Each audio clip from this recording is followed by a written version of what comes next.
great crowd. Last time I was here, I came to hear Karen Rice talk about monarch butterflies. It's been years, I guess. So, but nice to be here. And I want to talk to you about cactus and succulent plants. And I brought, like you said, a few samples of ones that we have, some of the smaller ones that I could carry easily up here. It's got to put a few larger ones. But, so we'll commence. What are cactus and succulents? They are plants that live in dry climates and adapt by storing water in their roots, stems, and leaves. So they don't all come from deserts. They don't all come from hot climates. Some of them are from mountainous areas, so like South America, and in this country, some of the best agaves we have come from mountains. High altitude in Mexico and places like that.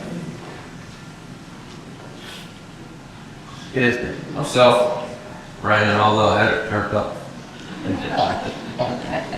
That's all right. Okay, so run.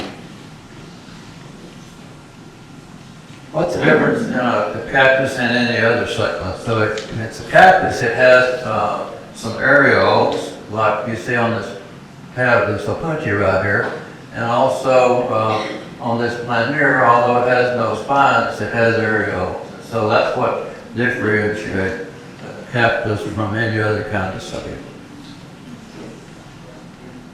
So when we grow them, most people like them as potted plants because they have attractive and interesting shapes, and they like the flowers, and some of them are grown just for the leaf shape, color. A lot of euphorbias, the euphorbia grandifloria, like that. And also they're grown for landscape plants, although in this area it's hard to find succulents or cacti that do well in our environment because they're getting too wet or too cold. There are some though, so and we'll talk about that as school district. So as potted plants, the flowers are beautiful, and some of them bloom year-round.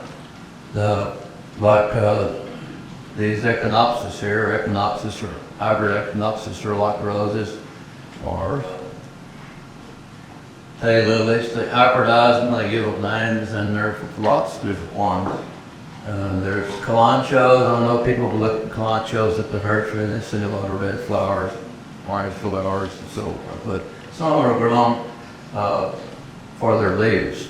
And then there's the euphorbia there that has gorgeous leaves too, which is another popular plant unknown. Cactus, succulent, this is. So, native Texas plants are numerous. There are like 130 different taxa of Texas cactus.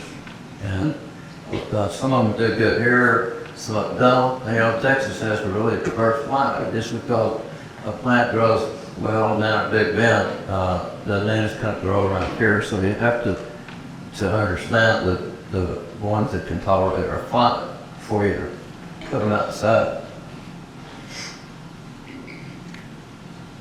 Some plants are called caduciform. Some people grow them just for the caudex. And here I brought one plant that shows the caudex, which is this fat root here. Adeniums like this one are very popular. And if you go to a plant site where they've got plants, lots of people buy them. And the way that you develop the caudex is that you raise it up every year, every 2 years, and expose more of the root. And the root is actually the caudex of the plant in most cases. So that's how you just teach about plants. So in the landscape around here, there are some that do well. And all these plants are in my yard now or in the past. And so they're water conserving. Like nowadays they're talking about more and more about water usage. You got this controversy with the Market Nickel Reservoir over here. East Texas, where they want to flood 66,000 acres to create a new lake in the Dallas Fort Worth area. So people are just a lot of conversations about water conservation, and some of these maps are that if you have the right kind of agave, like these ferias agave from Mexico, you can grow them here. I have one that knocks about 12 years, a yard up in there, water at one time. Oh, that's in. And they are cold hardy, although when it gets down to, like we just had 11 degrees, well, I go out there and put a sheet over it, and then let the sheet off. There are some stone crops and sedums too that can grow here, but it's not like California where you could just have a whole lawn. You have to take particular about put out where you put. That is one use for. I had a tour of Soul Rock House a couple years ago, and that was stuck up on the wall in there, and so I just thought, well, let's do it. So I took a picture. Okay, so one of the keys to being successful with succulent plants, I guess, or any plant for that matter, but these are water and raised, is to know the name of the plant so that you can research it, communicate about it, and get information on how to take care of it. So mainly what you really need to know is the genus, species, or the hybrid name for it. And you can see all these pots have little tags in them, so I'll keep not only the name of the plant, but when I potted it, where I got it, all kinds of information about the plant. I've got 800 plants, so I have to, but for anybody, you don't know how long that plant been. So after a couple of years, you don't want your pot.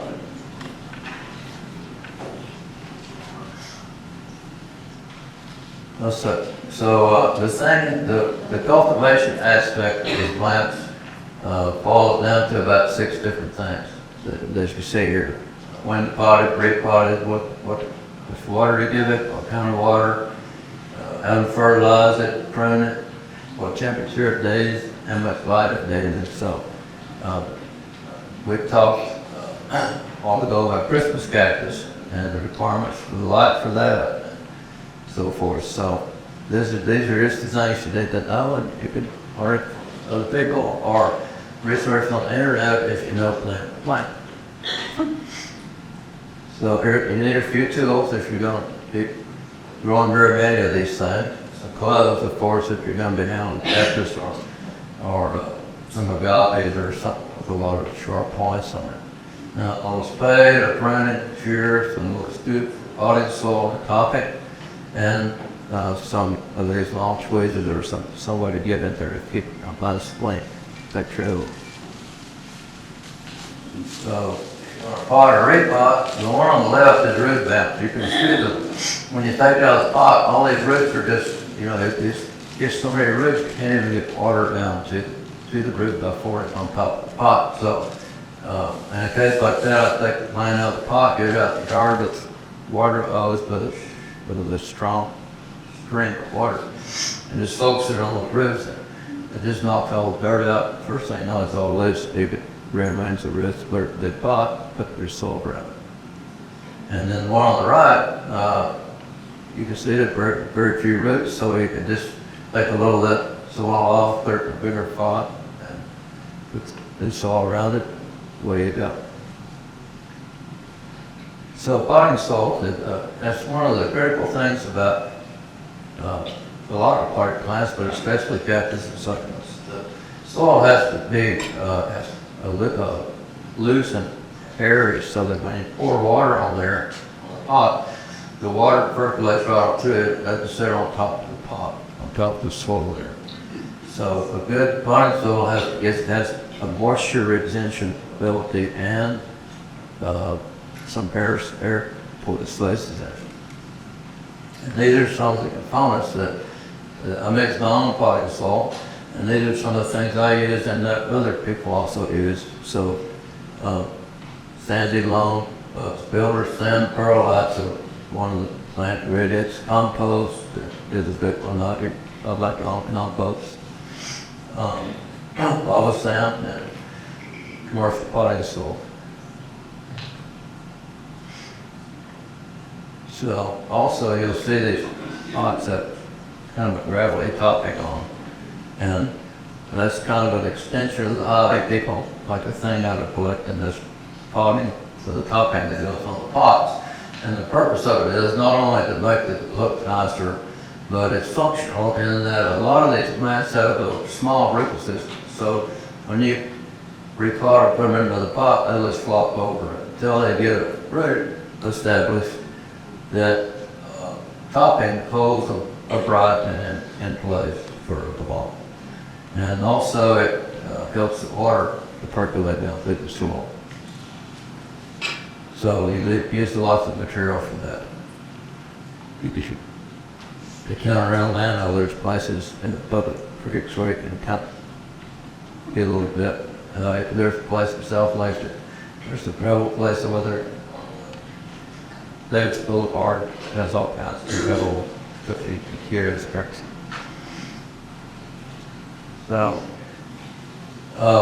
when people talk about killing their succulents, they say, well, I'll water it too much, then water it enough. Well, so the main thing about water the plants is, in the wintertime, water very sparingly, and some of them not at all. Adeniums, you don't water at all from November to March. Cheers. And there are other plants too. That if you grow blueberries, that's another method that takes water.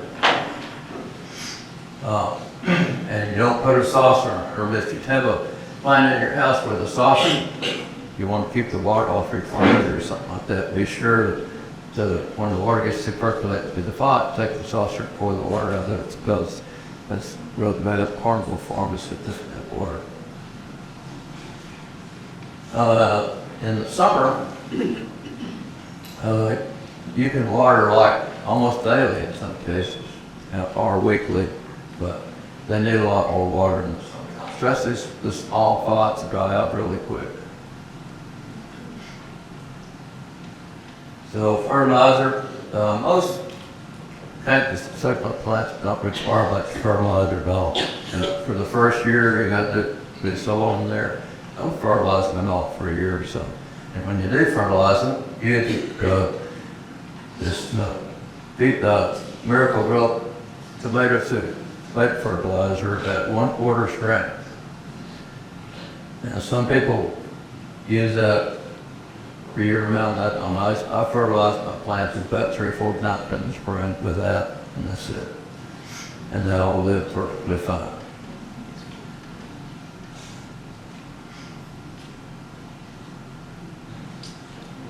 So, you don't prune these things much. One like this, you might want to prune it, or if you have a crown of thorns before they do a lot, you'd like to have a crown of thorns.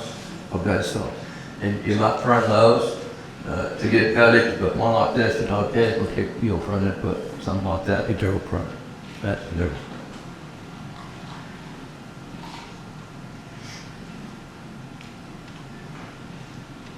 Okay, so if you did prune a crown of thorns, like all euphorbias, they have a white milky inside that when you cut that off, that stuff come out. You don't want to get that on your skin. It's a skin irritant. So while you prune those things, just get a spray bottle of water to dilute that and wash it off as you go, because they from here will right here stand up. We have well, this sure.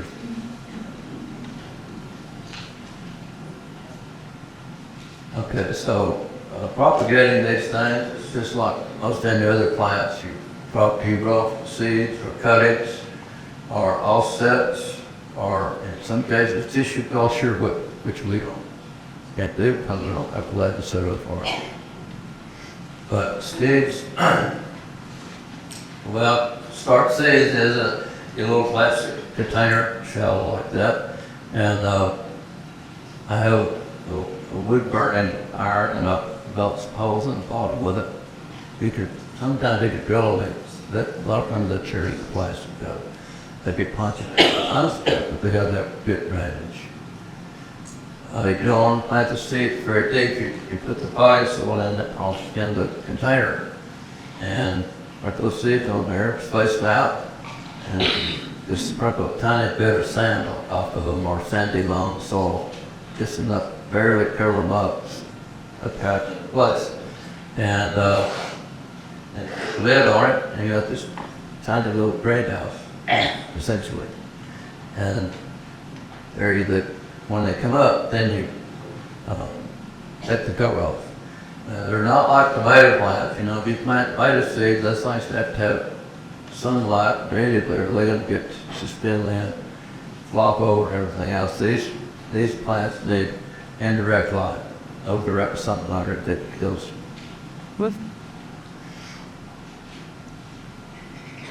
So for cuttings, I know a lot of people that rooted cuttings here. Talk about it. It's not hard to do. Like up in this corner here is up the left corner. That's your berries and grab the petals. Your berries, your roots. You don't even have to plant. You just lay them on top of the soil, and they'll put up roots. Eventually, this one can plant. Some of them are more difficult. These euphorbias, you can grow them for leaf cuttings, but it takes a while. It takes a couple of years to get a plant on those things. And then for the stem cuttings, that's the crown and thorns.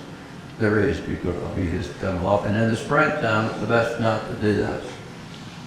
Because you get them started going into winter, they're not very established, or a lot of them die off. So now's a good time to do that orchard.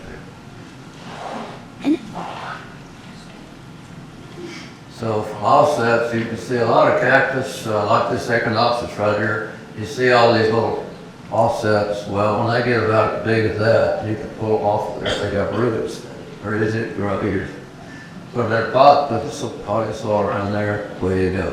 And in the case of plants like aloes, you can see this little offset on the side. Well, when they get about like that, they'll have roots coming out. And you just take them out of the pot, kind of gently shake them, and they'll come loose. Other plants. So that's one of the fun things about it, is they're easy to propagate. You got enough to share, or put in plants so they all know where to go do it. Tissue culture, like I said, we don't have the facility, most individuals don't, but you go to Lowe's or Home Depot and you see it without some kind of plants, that's probably the way they do it. They do tissue culture. So you'll see some grafted plants, like the ones on the left here, these Gymnopalicians. The reason they graft them onto a green stalk is so that they'll grow plants like this, the color without any green tissue, and not like chlorophyll, so they can't live. So in order to grow those things, they have to be grafted. And then on the right, there's this Pachypodium here. You can see that it's grafted onto Pachypodium polymerized stock, because those things are so slow growing that it takes 10 years to get one of these as a coffee cup. That. So there's a giant general place in this area. Get down to Austin this year, you go about East Austin Succulents if you're at all interested in the plants, because this is a great place. You just want to go down there. It's not too far off the interstate, east side of the closer there. Thank you. So some people like to make dish gardens. This is the multi-converted garden club over Fort Worth. Again, we're there to help do a dish garden workshop a couple of years ago. And they'll have a big time doing that. But if you do a dish garden, make sure you got habitable plants, and you don't get some little plants and have one in the middle that gets big, overpowers everything, or something that require different amounts of water or light, whatever. So these are some plants you don't think are kind of similar for a niche garden, but some of them like these euphorbias here, those things can be 3 feet tall, so you gotta make sure that you don't get your own plants in here. So, tough plant. Always use the label if you can. And, keep a reproducible plant that way. You get all kinds of information from it. And this one has the name of the plant, the color of the flower, and different information.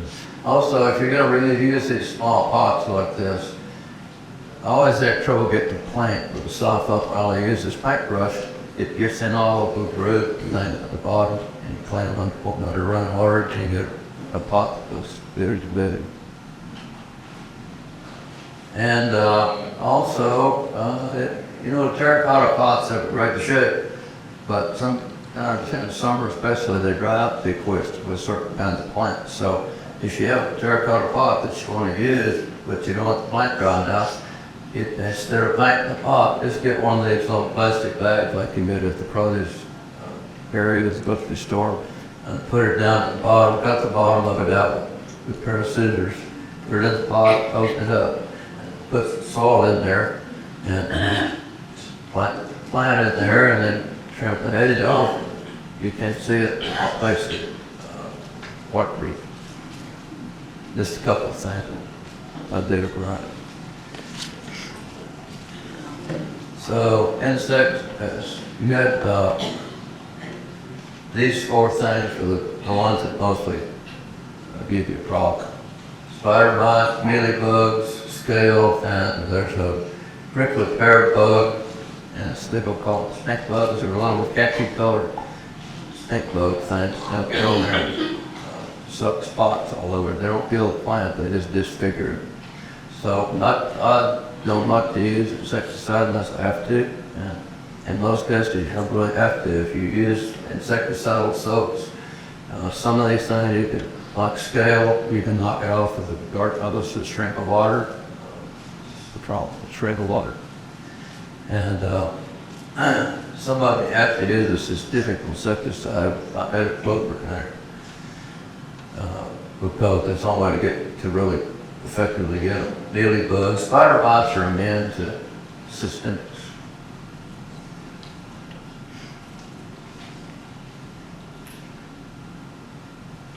Okay, so if some information on the website for the Cactus and Succulents Society. You can attend the meeting if you want. There's all that information on the website. And so that's all I got to say. Got any questions?